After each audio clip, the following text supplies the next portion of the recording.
आज हम एक विधानसभा क्षेत्र सुमेरपुर की केस स्टडी देख रहे हैं। हमारा मकसद सिर्फ 2023 के नतीजों को समझना नहीं है, बल्कि डेटा की मदद से ये देखना है कि यहां से आगे का रास्ता क्या हो सकता है। ये नंबर, ये सिर्फ एक आंकड़ा नहीं है, ये विश्वास का वो फासला है जिसे पाटना है।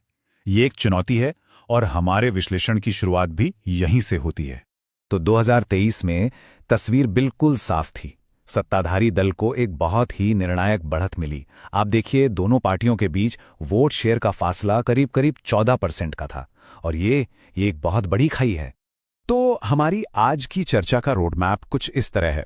हम 2023 के जनादेश से शुरू करेंगे, फिर जमीन की आवाज सुनेंगे, मार्जिन को बारीकी से समझेंगे, उम्मीदवार की ताकत और कमजोरियों को परखेंगे, और फिर इन सब के आधार पर एक वापसी का ब्लूप्रिंट तैयार करेंगे। तो चलिए सबसे पहले बात करते हैं उन आंकड़ों की जो हमें जमीनी हकीकत की पहली एकदम साफ तस्वीर दिखाते हैं। अच्छा, इन नंबर्स को थोड़ा गौर से देखते हैं। कुल वोटर 3 लाख से ज्यादा हैं, पर वोटिंग हुई है सिर्फ 60% से भी कम। इसका क्या मतलब है? इसका मतलब है कि 38% माने 1 लाख से ज्यादा वोटर्स ने तो वोट ही नहीं डाला। अब ये खामोश वोटर कौन है और इन तक कैसे पहुंचा जाए, ये अपने आप में एक बहुत बड़ा सवाल है। और जीत का अंतर 27,382 वोट, यही वो पहाड़ है जिसे पार करना है। अब आंकड़ों से आगे बढ़ते हैं, क्योंकि असली कहानी तो लोगों की है, जमीन की है।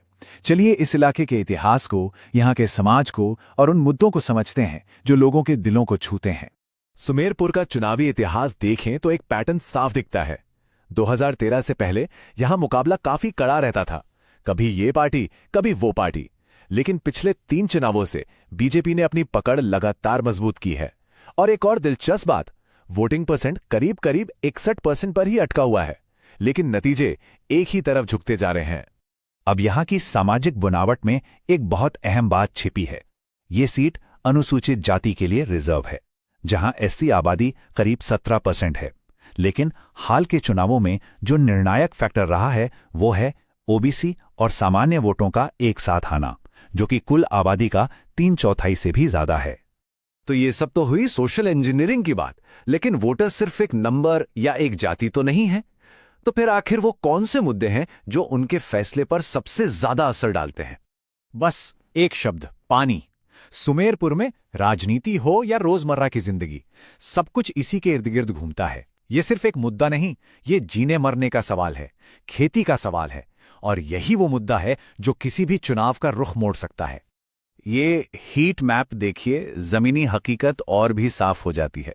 पानी की कमी सबसे बड़ी चिंता है हाई कैटेगरी में, लेकिन सिर्फ इतना ही नहीं, इसके बाद कपड़ा मिलों से होने वाला प्रदूषण, नौजवानों के लिए रोजगार की कमी और गांवों में सड़क बिजली जैसे मुद्दे, ये वो दुखती रग हैं जिन पर हाथ रखने की जरूरत है।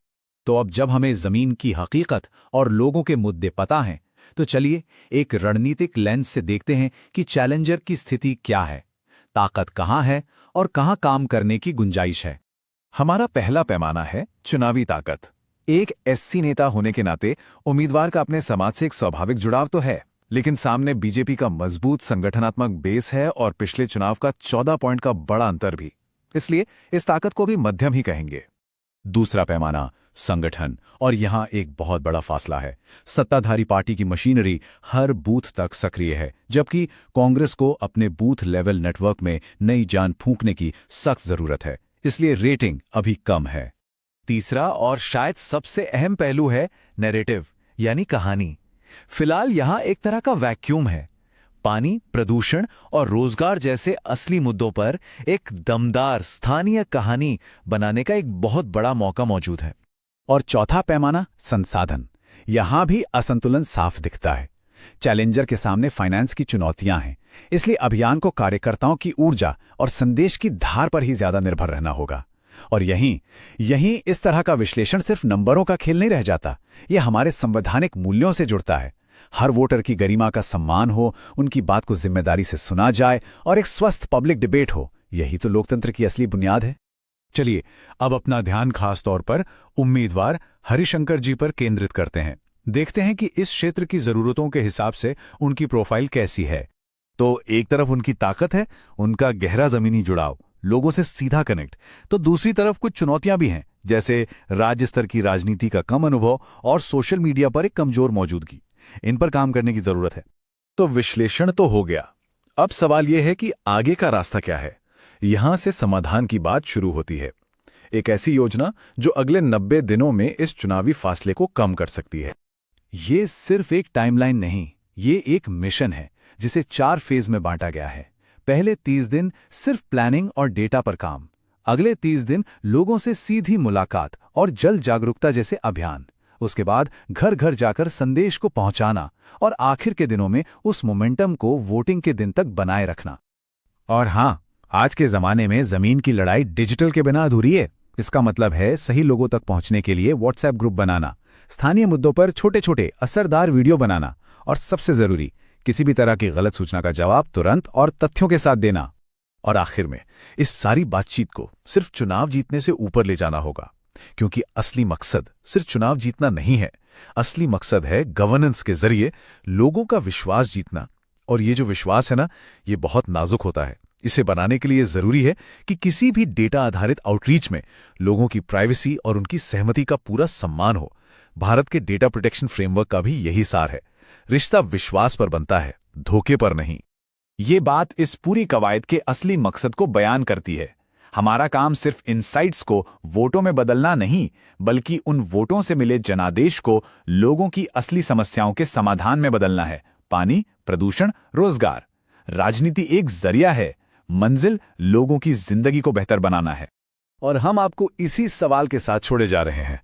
एक ब्लूप्रिंट रास्ता दिखा सकता है, लेकिन उस रास्ते पर चलने के लिए जो विश्वास चाहिए, वो एक नेता को खुद कमाना पड़ता है।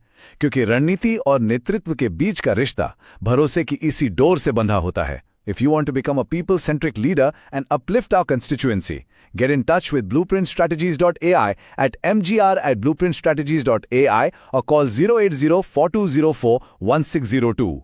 Purpose beyond politics.